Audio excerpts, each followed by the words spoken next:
रहा हो। पीक ने अपनी खतरनाक कॉम्बो पंच की बदौलत जैक को पूरी तरह बेहोश कर दिया था। मगर जैसे ही पीक ने जैक को खाने की सोची, उसे अचानक किसी खतरे का एहसास हुआ, बल्कि चुपचाप जाकर बाट के पास बैठ गया। लेकिन पीक की हरकत से मित्सुनारी टोकुगावा ने जिज्ञासा उन्हें जैक के पास खींच लाई। जैसे ही रेट्सु जैक को छूने जा ही रहा था, तभी कुछ अजीब हुआ।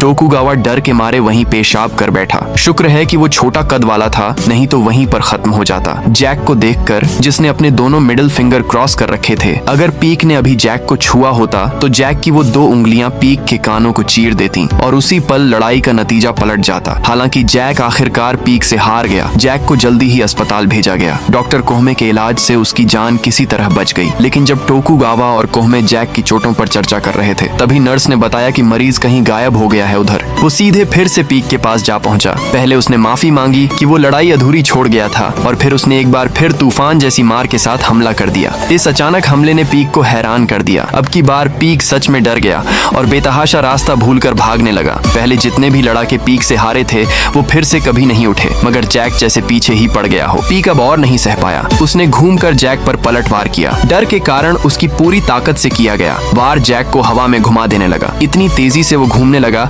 कि चेहरा दिखना भी मुश्किल था। लगभग 25,000 बार घूमने के बाद जैक जोर से जमीन पर आ गिरा। एक ही दिन में 2 बार हारना जैक के लिए बहुत दुखद था। थोड़ी देर बाद वो फिर से होश में आया, मगर आंख खुलते ही वो फिर से पीक से लड़ने निकल पड़ा। मगर इस बार बाकी ने उसे रोक लिया। बाकी अच्छी तरह समझता था जैक की भावना, मगर अब सब कुछ खत्म हो चुका था। दरअसल पीक ने जैक को दोबारा बेहोश करने के बाद उसे खाना नहीं चाहा, बल्कि बहुत ध्यान से उसे छत पर ले जाकर रस्सियों से उसे ऐसे बांध दिया जैसे कोई मांस का टुकड़ा। यानी पीक ने जैक को लड़का नहीं बल्कि खाना समझा। ये सुनकर जैक